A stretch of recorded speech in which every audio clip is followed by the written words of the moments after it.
اسلام کے خلاف شکوک و شبہات حقائق کے آئینے میں۔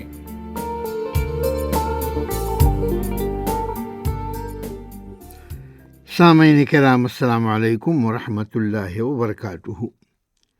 جس منکر حدیث کا میں نے گزشتہ تقریر میں تعاقب کیا تھا اور اس کی بعض کذب بیانیوں کا پردہ چاک کیا تھا، اصل منکر حدیث نے اپنے اس معاون کو اور اپنے باطل افکار اور نظریات کی ترویج کرنے والے کو عقیدہ اور فلسفہ کے پروفیسر کا لقب دے رکھا ہے، جو اس کا دفاع کرتا ہے۔ اس کے اس معاون کا دعویٰ ہے کہ دین محکم اور مضبوط ہے اور سنت قرآن کا بیان ہے، اور قرآن ہی کے ذریعے سنت درست کی جاتی ہے اور اس کی تصحیح کی جاتی ہے۔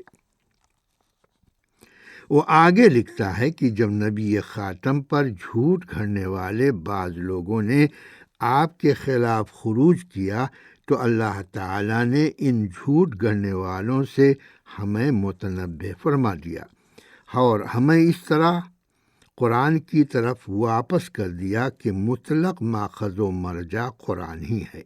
سورہ نساء میں اللہ تعالیٰ کا ارشاد ہے، وَيَقُولُونَ طَاعَةٌ فَإِذَا بَرَزُوا مِنْ عِنْدِكَ بَيَّتَ طَائِفَةٌ مِّنْهُمْ غَيْرَ الَّذِي تَقُولُ وَاللَّهُ يَكْتُبُ مَا يُبَيِّتُونَ فَأَعْرِضْ عَنْهُمْ وَتَوَكَّلْ عَلَى اللَّهِ وَكَفَى بِاللَّهِ وَكِيلًا أَفَلَا يَتَدَبَّرُونَ الْقُرْآنَ وَلَوْ كَانَ مِنْ عِنْدِ غَيْرِ اللَّهِ لَوَجَدُوا فِيهِ اخْتِلَافًا كَثِيرًا۔ اور یہ لوگ کہتے ہیں کہ ہم فرما بردار ہیں، پھر جب وہ تمہارے پاس سے نکلتے ہیں تو ان میں ایک گروہ رات کی تاریکی میں اس بات کی خلاف ورزی کرنے کا منصوبہ بناتا ہے جو وہ کہہ رہا تھا اور لکھ رہا ہے، وہ جو رات کو سازش کرتے ہیں۔ کیا یہ لوگ قرآن میں غور و تدبر نہیں کرتے؟ اگر یہ غیر اللہ کے پاس سے ہوتا تو وہ اس میں بہت زیادہ اختلاف پاتے۔ سورہ نساء آیت 81 تا 83۔ میں اللہ تعالی کی مدد اور توفیق سے اس بد زبان اور بدطینت کا جواب دیتے ہوئے عرض گزار ہوں کہ قرآن پاک کی یہ دونوں آیتیں اس امر پر دلالت نہیں کرتی کہ دینی ماخذ صرف قرآن ہے اور سنت یا حدیث محض اس کا بیان ہے۔ پہلی آیت مبارکہ یہ بتا رہی ہے کہ بعض منافقین کے طرز عمل سب کے بارے میں نہیں کہ جب وہ آپ کے پاس ہوتے ہیں اور ان کو کسی کام کا حکم آپ دیتے ہیں تو وہ کہتے ہیں کہ ہم آپ کے فرما بردار ہیں اور ہم آپ کے حکم کی خلاف ورزی نہیں کریں گے، لیکن جو ہی رسول اللہ صلی اللہ علیہ وسلم کی مجلس سے نکل کر جاتے ہیں تو رسول اللہ صلی اللہ علیہ وسلم کی مجلسوں میں جو اقرار کرتے ہیں اسے بدل دیتے ہیں، یعنی ہم تمہارے اطاعت گزار نہیں ہیں۔ دوسری آیت مسلمانوں کو حتیٰ کی زبان سے اللہ و رسول پر ایمان کا اقرار کرنے والوں کو بھی کتاب اللہ میں غور و تدبر کی دعوت دیتی ہے۔ پھر اللہ تعالیٰ فرماتا ہے کہ یہ کتاب اللہ کے پاس سے نازل ہوئی ہے۔ اگر یہ قرآن غیر اللہ کے پاس سے نازل ہوتا تو اس میں بہت اختلاف اور تضاد ہوتا۔ ان دونوں آیتوں میں سے کسی بھی آیت میں اشارتاً بھی یہ بات نہیں آئی ہے کہ صرف قرآن تشریعی ماخذ ہے، لیکن قرآن پاک کی جس آیت میں اس مسئلے سے تعرض کیا گیا ہے وہ آیت یہ ہے، فَإِن تَنَازَعْتُمْ فِي شَيْءٍ فَرُدُّوهُ إِلَى اللَّهِ وَالرَّسُولِ إِن كُنتُمْ تُؤْمِنُونَ بِاللَّهِ وَالْيَوْمِ الْآخِرِ۔ اگر کسی مسئلے میں تمہارے مابین تنازع پیدا ہو جائے تو اسے اللہ اور رسول کی طرف لوٹا دو اگر تم اللہ اور یوم آخرت پر ایمان رکھتے ہو۔ سورہ نساء آیت 59۔ اس آیت مبارکہ نے یہ بات واضح کر دی کہ دینی اور شرعی ماخذ قرآن اور سنت دونوں ہیں اور ساری مساوی درجے میں ہیں، اور پھر اس چیز پر ایمان کو اللہ اور یوم آخرت پر ایمان قرار دیا گیا ہے۔ اس دجال کی یہ بات صحیح ہے کہ دین محکم و مستقر اور مستحکم ہے اور اس میں کوئی عیب اور نقص نہیں ہے۔ رہی یہ بات کہ سنت قرآن کا بیان ہے تو یہ پوری بات نہیں ہے۔ سنت بلا شبہ قرآن کا بیان ہے، مگر یہ اس کا ناقص تعارف ہے۔ سنت کی کامل اور صحیح تعریف یہ ہے کہ یہ قرآن کے اجمال کا بیان، اس کے ابہام کی تفصیل ہے، اسی کے ساتھ یہ مستقل بذات شرح بھی ہے۔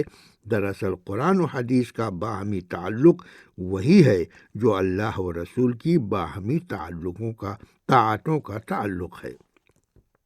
اور جب اللہ تعالیٰ اپنی کتاب میں 18 مقامات سے زیادہ مقامات پر یہ حکم دے چکا ہے کہ میری طاعت کی طرح رسول کی طاعت و فرما برداری کرو، پھر یہ افتراء پرداز لکھتا ہے کہ یہاں یہ بات قابل توجہ ہے کہ حدیث کے راویوں نے عائشہ کے خلاف کسی دوسری امہات المومنین سے ایک حدیث بھی روایت نہیں کی ہے۔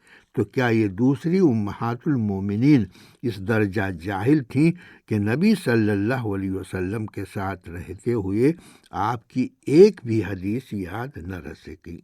میں اس عقیدہ و فلسفے کے پروفیسر سے یہ کہنا چاہتا ہوں کہ تم تو کسی پرائمری اسکول کے طالب علموں میں شمار ہونے کے بھی قابل نہیں ہو، اور پھر جس نے تمہارے ذمے اپنی غلط بیانی اور کذب بیانی کی ترویج کی ذمہ داری تمہیں سونپ دی ہے، اس کو بھی یہ بات شاید معلوم نہیں ہے، بلکہ حقیقتاً معلوم نہیں کہ روایت حدیث کے مسئلے میں تم بالکل نادان ہو اور اپنی جہالتوں پر اپنے خیالی محلات تعمیر کرتے ہو۔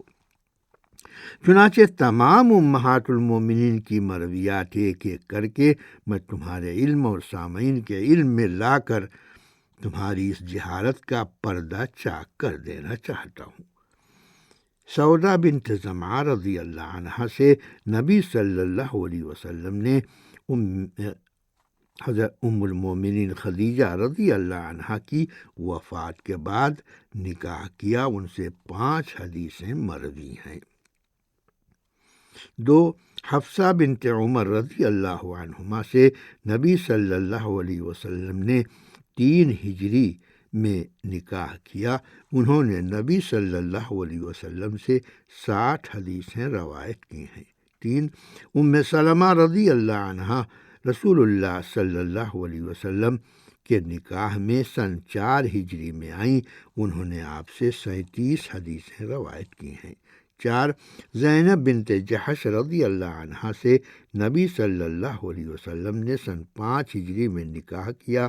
انہوں نے نبی کریم صلی اللہ علیہ وسلم سے 11 حدیثیں روایت کی ہیں۔ 5 صفیہ بنت حوی بن اخطب رضی اللہ عنہا غزوہ خیبر سن 7 میں نبی کریم صلی اللہ علیہ وسلم کی نکاح میں آئیں۔ انہوں نے نبی صلی اللہ علیہ وسلم سے 10 حدیثیں روایت کی ہیں۔ 6 ام حبیبہ بنت ابی سفیان رضی اللہ عنہما سے نبی صلی اللہ علیہ وسلم نے ان کے قیام حبشہ کے دنوں میں نکاح کیا تھا۔ انہوں نے نبی کریم صلی اللہ علیہ وسلم سے 65 حدیثیں روایت کی ہیں۔ میمونہ بنت الحارث رضی اللہ عنہا سے رسول اللہ صلی اللہ علیہ وسلم نے سن 7 ہجری میں نکاح کیا۔ انہوں نے رسول اللہ صلی اللہ علیہ وسلم سے 13 حدیثیں روایت کی ہیں۔ جویریہ رضی اللہ عنہا سے رسول کریم صلی اللہ علیہ وسلم نے سن 5 ہجری میں نکاح کیا۔ انہوں نے آپ سے 7 حدیثیں روایت کی ہیں۔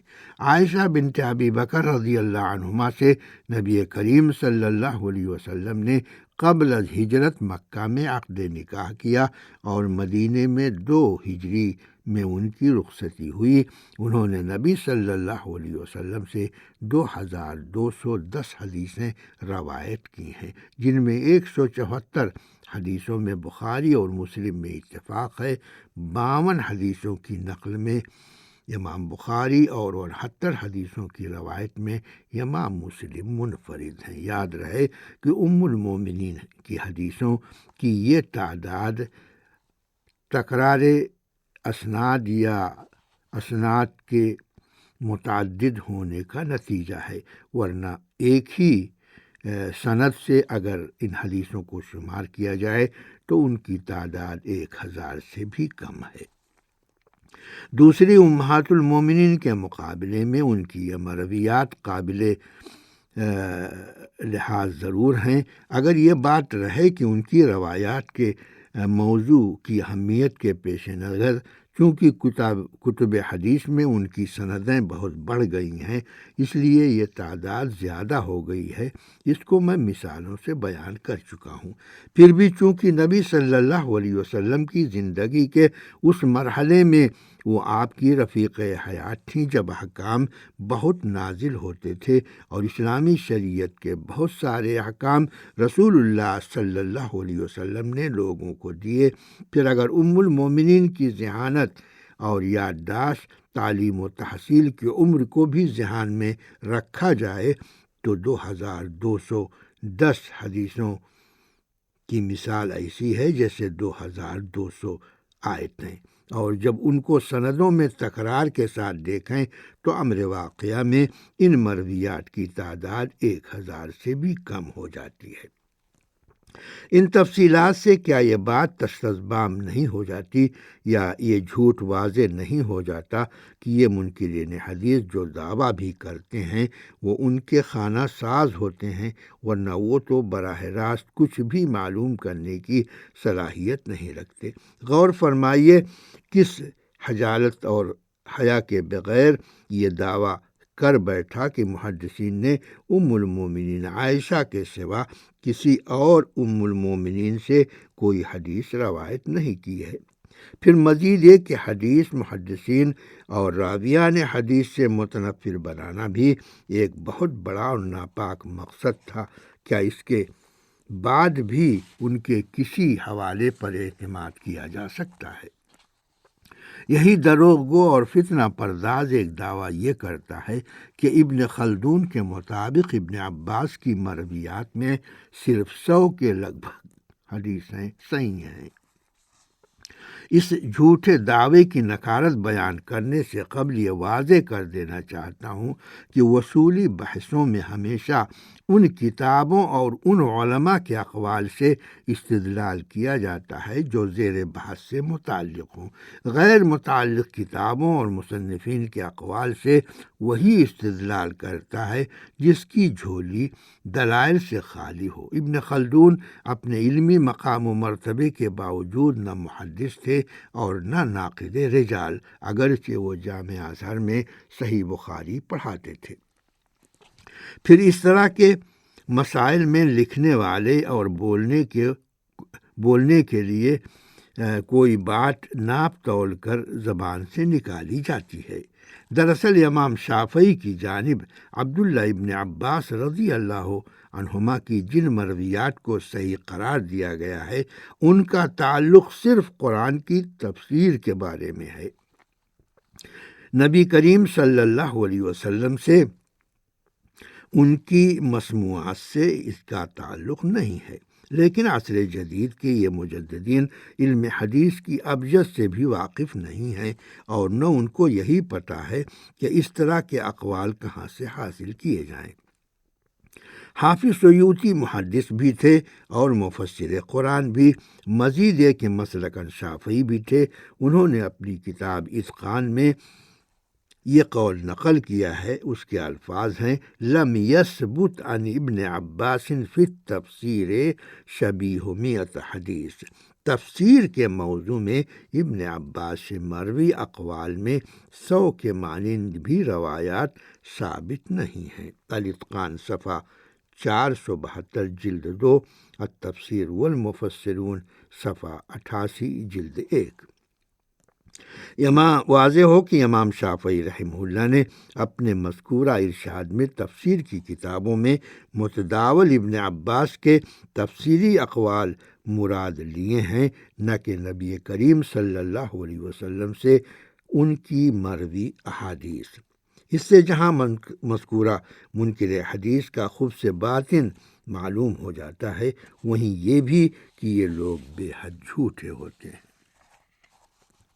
موجودہ دور میں منکرین حدیث کے امام بلکہ انکار حدیث کے پرچم بردار نے تمام قولی حدیثوں کا انکار کر دیا ہے، سوائے ان چند حدیثوں کے جن میں کچھ معقول تحریف کر کے ان کو اپنے افکار سے ہم آہنگ کر لیا ہے۔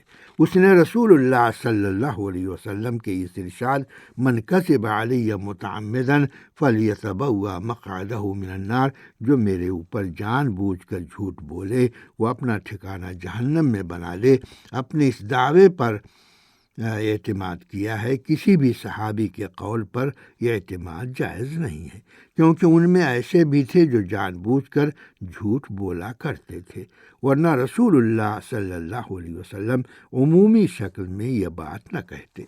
میں کہتا ہوں کہ یہ حدیث رسول اللہ صلی اللہ علیہ وسلم کی نسبت سے کوئی جھوٹی خبر دینے پر مرکوز ہے، کیونکہ ایسا عمل پورے دین کو بگاڑ کر رکھ دیتا ہے۔ وہ اس طرح جھوٹی حدیث بھی حدیث کے نام سے رواج پا جاتی ہے اور دین میں غیر دین داخل ہو جاتا ہے۔ یہ بتانا تحصیل حاصل ہے کہ صرف قال اور قال الرسول ہی دین ہے، قال اللہ اور قال الرسول ہی دین ہے، لیکن رسول اللہ صلی اللہ علیہ وسلم کا ارشاد مبارک، صحابہ کرام اور عدل و صادق تابعین اور تبع تابعین کی عدالت و صداقت کو مشکوک یا ناقابل اعتبار نہیں قرار دیتی۔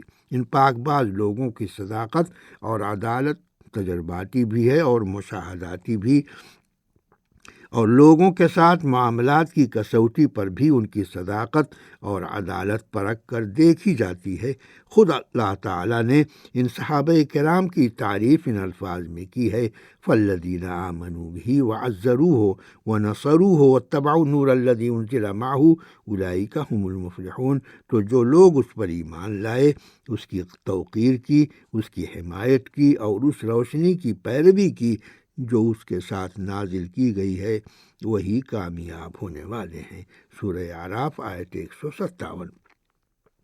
اب اگر نبی صلی اللہ علیہ وسلم کی اس نہی سے کہ تم میں کوئی بھی میری نسبت سے کوئی بھی جھوٹی بات بیان نہ کرے، اس سے ان کی عدالت مجروح ہوتی ہے، اور اس سے یہ معلوم ہوتا ہے کہ وہ قصداً آپ کی طرف جھوٹی باتیں منسوب کر کے بیان کر دیا کرتے تھے، تو اس طرح تحریف قرآنی سے خود اللہ کے رسولوں کا عقیدہ بھی ناقابل اعتماد قرار پاتا ہے، کیونکہ اللہ تعالیٰ کا ارشاد ہے وَلَقَدْ أُوحِيَ إِلَيْكَ وَإِلَى الَّذِينَ مِن قَبْلِكَ لَئِنْ أَشْرَكْتَ لَيَحْبَطَنَّ عَمَلُكَ وَلَتَكُونَنَّ مِنَ الْخَاسِرِينَ۔ در حقیقت تمہاری طرف اور تم سے پہلے کے لوگوں کو یہ وحی کی جا چکی ہے کہ اگر تم نے شرک کر ڈالا تو تمہارا سارا عمل اکارت چلا جائے گا اور تم نقصان اٹھانے والوں میں شمار ہوگے۔ سورہ زمر آیت 65۔ تو کیا اس آیت کی روح سے رسول اللہ صلی اللہ علیہ وسلم اور دوسرے تمام انبیاء اور رسول بھی شرک سے محفوظ نہیں تھے؟ اور یا آیت کا مقصد یہ بتانا ہے کہ شرک کے اعتبار سے کسی کے عمل کا یہ اعتبار نہیں رہ جاتا؟ اگر کسی رسول سے بھی یہ سرزد ہو جائے بالفرض، تو رسول ہونے کی وجہ سے وہ اس سزا سے نہیں بچ سکتا۔ صرف یہی بات ہے جو اس آیت میں بیان کی گئی ہے، یعنی شرک کی نکارت اور اس کی سنگینی۔ پھر سورہ حاقہ کی اس آیت کے بارے میں ان منکرین حدیث کا کیا خیال ہے؟ وَلَوْ تَقَوَّلَ عَلَيْنَا بَعْضَ الْأَقَاوِيلِ لَأَخَذْنَا مِنْهُ بِالْيَمِينِ ثُمَّ لَقَطَعْنَا مِنْهُ الْوَتِينَ فَمَا مِنْكُمْ مِنْ أَحَدٍ عَنْهُ حَاجِزِينَ۔ اگر وہ کوئی بات گھڑ کر ہم پر لگا دیتا تو در حقیقت ہم اس کو دائیں سے پکڑ لیتے، پھر یقیناً ہم اس کی رگیں جاں کاٹ دیتے، پھر تم میں سے کوئی بھی ہمیں اس سے روکنے والا نہ ہوتا۔ آیت 44 تا 47۔ تو کیا اس ارشاد الہی سے نعوذ باللہ یہ سمجھا جا سکتا ہے یا یہ سمجھنا ممکن ہے کہ رسول اللہ صلی اللہ علیہ وسلم ایسا کرتے تھے، یا اس سے کوئی جھوٹی بات بنا کر اللہ کی طرف منسوب کرنے کی سنگینی بیان کرنی مقصود ہے؟ اور اگر کوئی ایسا کرتا تو جس مقام پر بھی ہوتا اس کو سزا دی جاتی۔ دراصل منکرین حدیث عموماً اور یہ منکر حدیث خصوصاً رسول اللہ صلی اللہ علیہ وسلم کے حوالے سے کین و بغض اور کراہیت اور ناپسندیدگی کے جذبے میں کھول رہا ہے۔ اس نے انکار حدیث کو ذات رسول کے انکار کا ذریعہ بنایا ہے۔ وہ امام بخاری، امام مسلم اور دوسرے محدثین کو مدلس، جھوٹے اور فریب کار کہنے سے بھی پس و پیش نہیں کرتا۔ اس کا دعویٰ ہے کہ حافظ ابن حجر نے ان کو مدلس لکھا ہے یا ان پر تدلیس کا الزام لگایا ہے۔ تو در حقیقت اس طرح کی بے بنیاد اور جھوٹی باتیں صرف محدثین کو بدنام کرنے اور لوگوں کو ان سے متنفر کرنے کا ایک بہانہ ہے۔ انہی کلمات کے ساتھ میری آج کی یہ گفتگو اپنے اختتام کو پہنچی۔ والسلام علیکم ورحمۃ اللہ وبرکاتہ۔